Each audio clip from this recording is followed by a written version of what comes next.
On a écrit ce livre pour transmettre ce qu'est la pédagogie du vivant.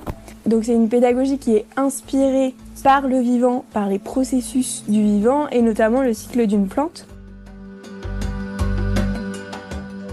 Vous avez un peu toutes les réflexions, parfois philosophiques, de comment on peut vivre encore plus dans le vivant, comment on peut devenir des vivants encore plus vivants en fait, par une pédagogie, par une manière d'être au monde et d'habiter le monde.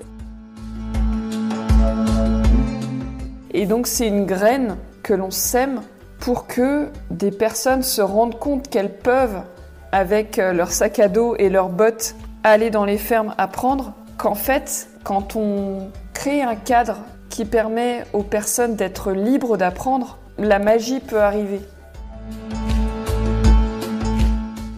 Et la magie, c'est vraiment des personnes qui prennent soin d'elles-mêmes, qui prennent soin d'un collectif. Des jeunes puissent se sentir légitimes d'aller dans des fermes, d'apporter de leur personne, de leur savoir-être, et aussi d'être tellement à l'écoute des paysans et des paysannes que ces fermes se sentent à leur place encore plus parce qu'elles se sentent écoutées.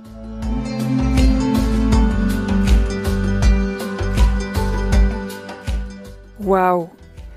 Ça fait déjà 2 mois que le livre que nous avons coécrit avec Julie Gratien est sorti.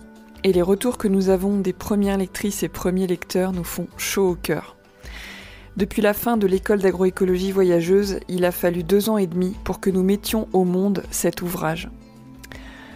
Alors, si vous hésitez encore à partir apprendre l'agroécologie dans les fermes, si vous avez une ferme et que vous vous demandez si vous êtes capable de transmettre des compétences à des personnes qui ont envie d'apprendre, si vous vous demandez concrètement comment œuvrer pour l'agroécologie, quel que soit votre métier, vos responsabilités, d'où vous venez, le territoire où vous vivez, et enfin si vous avez envie d'en savoir plus sur une pédagogie qui prend pleinement soin du vivant en chacun d'entre nous, un vivant qui est justement conçu dans son ADN pour transmettre, alors Apprendre l'agroécologie par l'expérience, le guide très pratique, est un livre qui est fait pour vous. Et c'est de cela dont on parle avec Julie dans cet épisode. Je suis Opaline et vous écoutez le podcast Agroécologie voyageuse qui met en lumière celles et ceux qui régénèrent la terre. Belle écoute.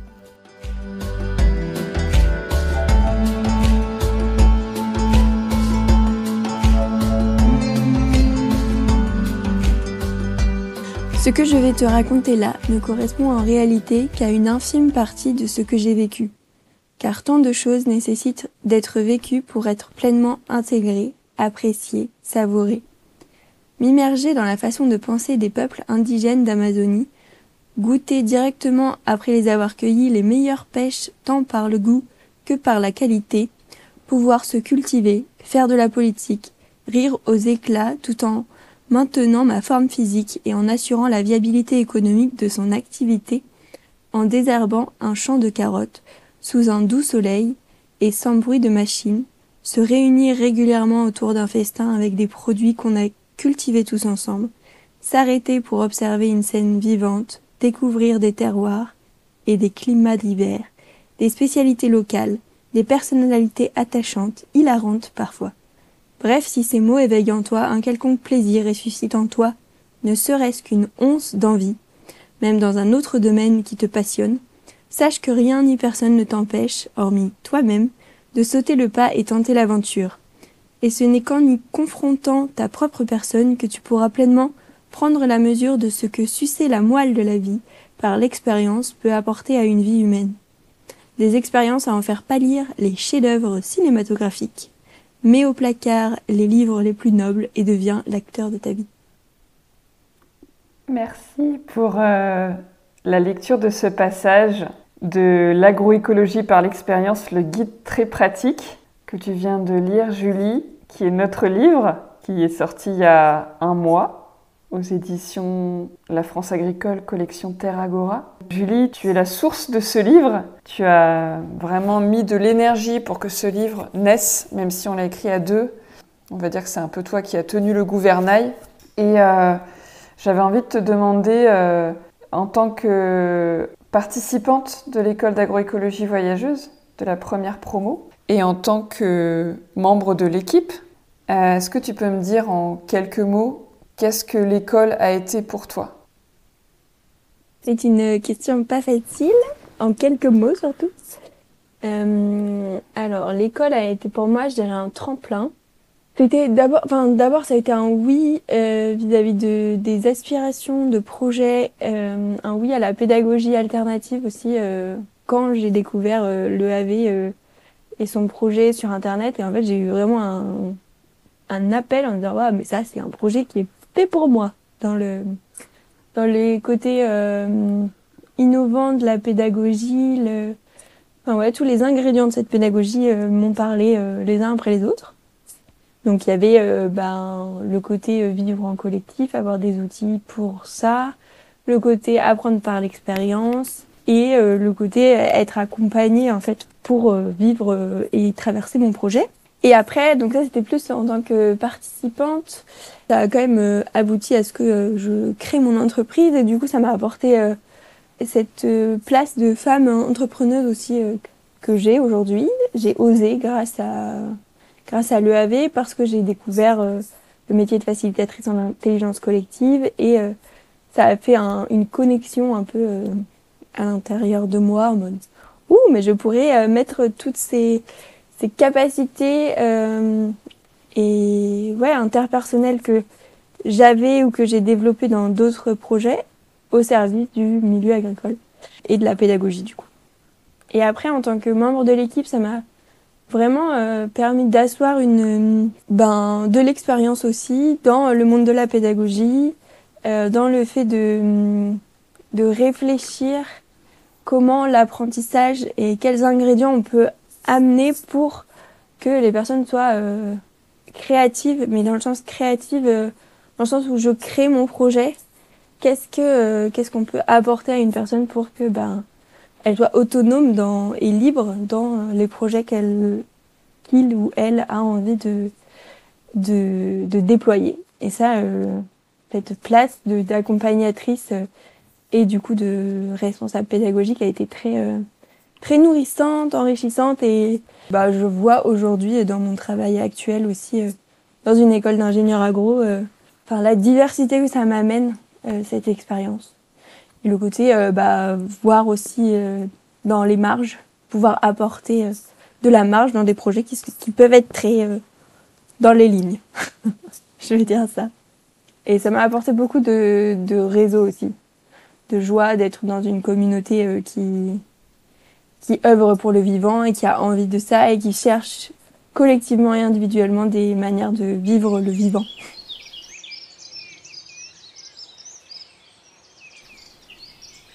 Est-ce que tu peux nous donner des exemples de fermes qui ont fait partie du réseau de l'école d'agroécologie voyageuse et qui t'ont particulièrement marqué, qui portent ces valeurs de soins du vivant et aussi de transmission par l'agriculture? La première qui me vient, c'est la ferme de Franck Péchelet, parce que c'était une ferme où je suis allée pendant mon parcours et où j'ai aidé à la construction d'un poulailler mobile. Il y a 2 phrases qui m'ont marquée chez lui, c'est le côté j'élève trois types d'animaux, les vaches, les vers de terre et les abeilles. Donc il y avait vraiment cette intégration écosystémique de son approche d'être éleveur. Et à côté de ça, il aime vraiment transmettre. Et du coup, cette deuxième phrase qui m'avait marquée, c'est il y a vraiment besoin et c'est précieux de remettre de la matière grise au champ. Dans le sens, réavoir des gens qui ont fait des études ou qui ont fait des projets, études au sens large, d'étudier un sujet ou d'étudier des thématiques dans les champs et de valoriser ces savoirs par l'expérience au champ aussi.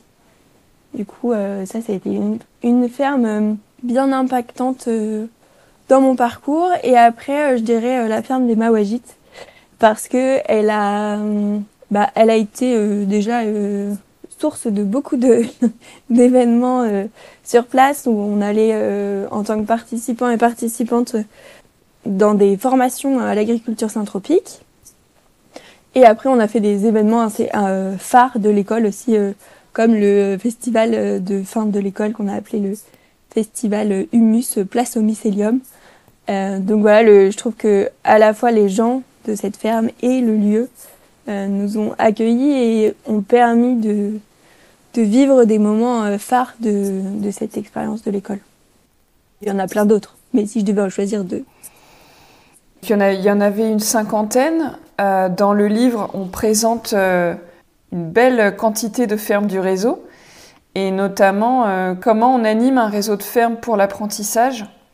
Du coup, est-ce que tu peux me partager, puisque tu as toujours eu beaucoup plus en tête le fil directeur de ce livre, parce que moi j'oubliais toujours, j'ai souvent oublié l'ordre dans lequel étaient constitués les chapitres, parce qu'il est quand même assez touffu, ce livre, il est passionnant, et il est construit selon les cycles du vivant. Est-ce que tu peux nous expliquer, en gros, pour quelqu'un qui serait curieuse, et qui aurait envie d'acheter ce livre, qu'est-ce que cette personne va trouver dedans?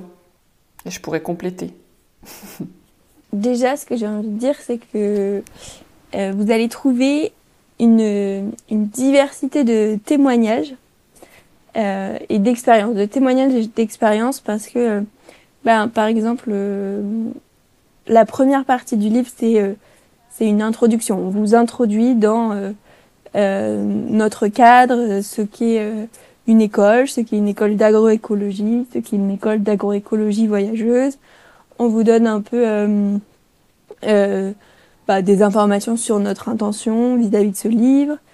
Et après, vous allez plonger dans la genèse de ce projet d'école qui a été ton tour du monde opaline des fermes agroécologiques.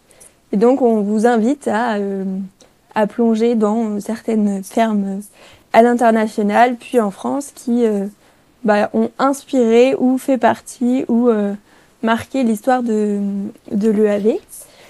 Et puis ensuite, on vous emmène dans la structuration de ce qu'est la pédagogie du vivant, parce que du coup, on a écrit ce livre pour transmettre ce qu'est la pédagogie du vivant. Donc c'est une pédagogie qui est inspirée par le vivant, par les processus du vivant, et notamment le cycle d'une plante. Et donc vous verrez, il y a des super schémas, j'y ai passé un petit peu de temps pour que ça soit transmissible et beau, et on a notre valeur beauté qui est bien retranscrite dans ce livre. Donc voilà, vous allez plonger au cœur de l'architecture d'une pédagogie du vivant.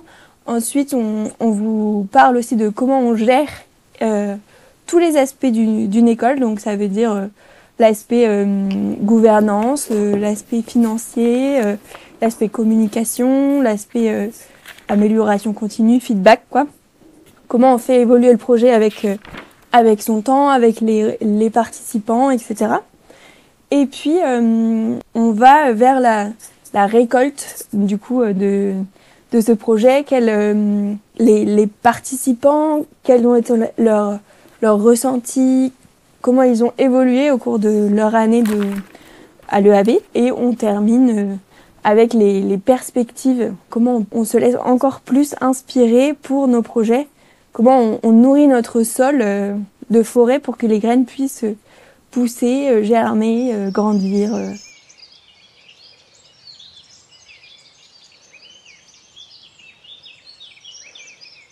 Donc la trame, c'est la pédagogie du vivant.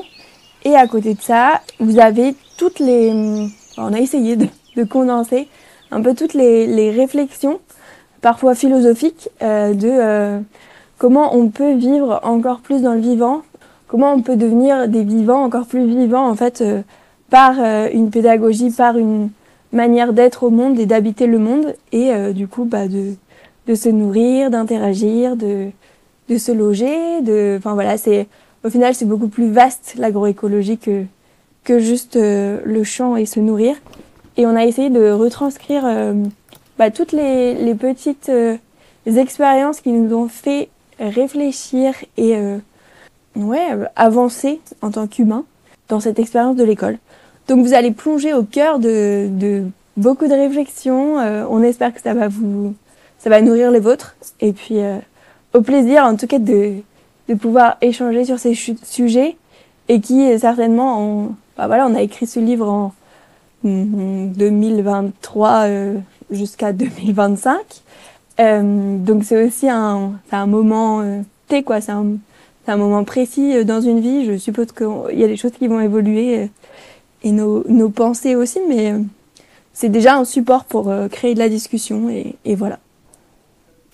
Je me demande quelles personnes peuvent avoir ce livre entre leurs mains et s'en servir. Aujourd'hui, je me rends compte à quel point ce livre peut être entre les mains de toute personne intéressée par la pédagogie, le vivant, l'agriculture, l'humain aussi. Et après, plus précisément, des personnes qui cherchent à apprendre à devenir paysan, paysanne, à apprendre en allant dans les fermes, des fermes qui se demandent comment accueillir des personnes et qui se demandent comment créer un cadre pour accueillir une personne, pour poser des limites, pour transmettre de la meilleure manière possible. D'ailleurs, si on a déjà l'envie de transmettre, ça veut dire qu'on sera des bons pédagogues. Et puis des tiers-lieux, des élus, des communautés de communes, des chambres d'agriculture, des CIVAM. En fait, toute structure qui a envie de semer ces graines de pédagogie alternative, qui devrait d'ailleurs plus s'appeler alternative, mais en fait une autre forme de pédagogie. Ouais, je peux juste rajouter le témoignage d'une des relectrices qui, donc n'a pas participé à l'école et c'est une amie à moi et qui a juste suivi le projet un peu de loin, qui m'a fait comme retour que c'était vraiment un projet et un livre qui était inspirant et pas forcément pour le monde agricole, pas forcément que pour le monde agricole, que c'est aussi quelque chose d'inspirant au titre individu, comment je peux déployer mon projet, quel qu'il soit. Si vous vous posez des questions, ça peut être un bon livre, quoi. Et ouais, avec plaisir pour te poser une question aussi. D'après toi, qu'est-ce que ce livre peut créer dans le monde si on a une échelle très grande? J'adore cette question. Là, ce qui me vient, c'est que c'était dur de clôturer l'école, même si c'était une très bonne décision, puisqu'on arrivait à la fin de quelque chose. Et cette école a créé énormément de joie et d'inspiration et de vocation dans le monde. 42 personnes ont été accompagnées par l'école en 3 ans. Les fermes ont été aussi accompagnées par l'école. Toutes les personnes qui ont été en contact avec cette école ont reçu sa vibration et ont reçu quelque chose de très fort. Toutes les personnes qui étaient au festival, les personnes qui nous suivaient sur les réseaux, les adhérents de l'association, etc. Et en fait, le livre retranscrit tout ça. Et donc, c'est une graine que l'on sème pour que des personnes se rendent compte qu'elles peuvent, avec leur sac à dos et leurs bottes, aller dans les fermes apprendre, qu'en fait, quand on crée un cadre qui permet aux personnes d'être libres d'apprendre, la magie peut arriver.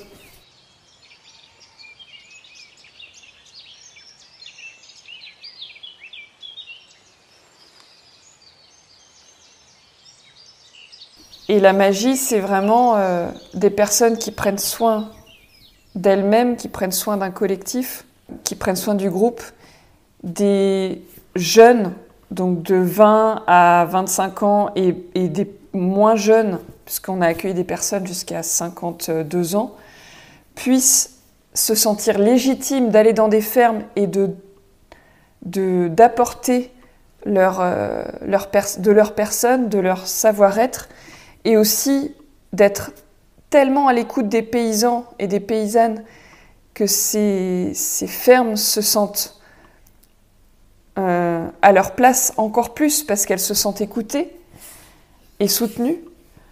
En fait, je pense que ce livre reconnecte plein de mondes qui ont du mal à s'entendre. Le monde du développement personnel, entre guillemets, de la pédagogie alternative, du bio, du conventionnel, puisque l'agroécologie, c'est pas que pour les bio. L'agroécologie se déploie même dans les fermes qui ne sont pas en bio. Et en fait, c'est un chemin. Et nous, c'est vraiment ça qu'on a essayé de transmettre, c'est que c'est un chemin et qu'il suffit de se mettre en chemin. Et ensuite, il y a plein de magnifiques choses qui peuvent arriver, quoi. Est-ce que tu as envie de dire quelque chose là-dessus sur ce que ce livre va créer dans le monde, Julie? Je dirais que moi, je suis d'accord avec tout ce que tu as dit. Et ce que je pourrais rajouter, c'est le côté, j'ai envie de me laisser surprendre par ça parce que le vivant est surprenant et peut-être que ça va recréer des écoles, peut-être que... je pense que la majorité des impacts, des créations, je les aurais pas en tête ou elles vont pas arriver jusqu'à moi, mais on nourrit la toile du vivant. Et du coup, ça me fait plaisir de sentir que on nourrit quelque chose de plus large que juste les personnes qui ont vécu cette expérience à la base avec nous pendant 3 ans. Et que là, par le livre, on déploie une communauté plus large. Et ça se trouve, j'ai une amie qui m'a dit faudrait voir si on peut pas le mettre dans une librairie à Londres, la librairie française de Londres. Donc, peut-être qu'il va passer outre-mer, aller passer les frontières. Et j'ai envie de me laisser surprendre par le fait d'être potentiellement dans un pays à l'étranger, de croiser mon livre dans un tiers-lieu, dans une librairie francophone, un peu... Ça, j'aimerais bien. Les clins d'œil de la vie, j'envoie la petite graine, on verra si ça se... J'ai toute ma vie pour voir si ça se réalise.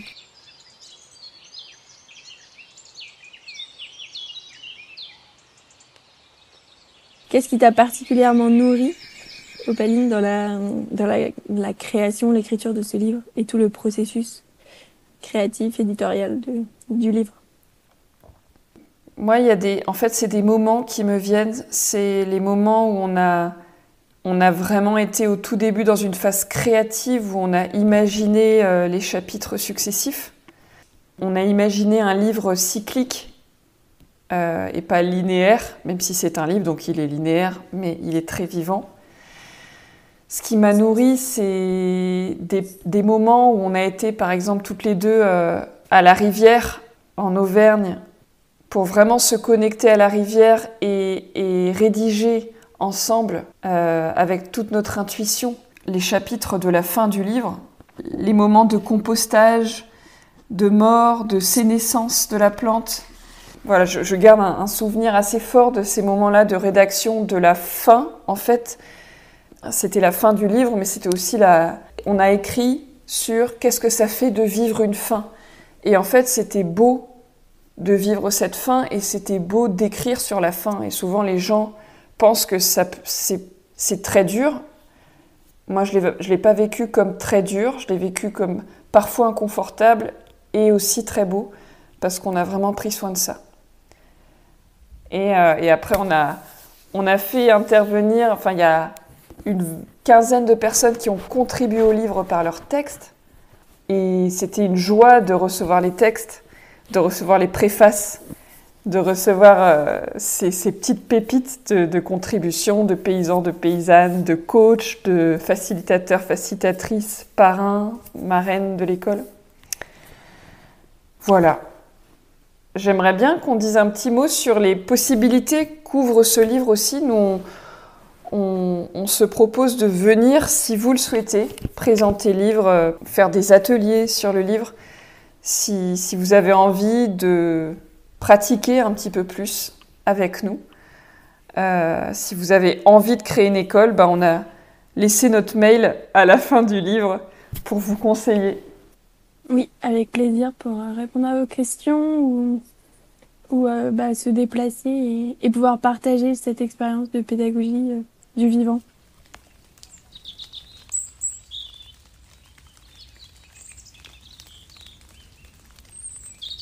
Merci d'avoir écouté cet épisode. Pour vous procurer notre livre, nous vous invitons à éviter Amazon et à le faire commander par votre libraire préféré dans votre commune ou en ligne. Les références sont en description de l'épisode. Pour aider à la diffusion du podcast Agroécologie Voyageuse, voici quelques propositions. Vous pouvez envoyer cet épisode à 3 personnes qui pourraient être inspirées par cette histoire. Vous pouvez aussi me laisser un petit commentaire sur votre plateforme d'écoute et noter le podcast avec 5 étoiles. 3e proposition, abonnez-vous au Mycélien et recevez chaque mois les derniers épisodes et des ressources pour nourrir votre agroécologie intérieure. Et le meilleur pour la fin, consacrez une partie de votre argent à favoriser l'essaimage de l'agroécologie en soutenant mon travail par un don. Tous les liens sont en description de l'épisode. À bientôt et pensez à mettre les mains dans la terre. Elle en a grand besoin et ça vous fera beaucoup de bien.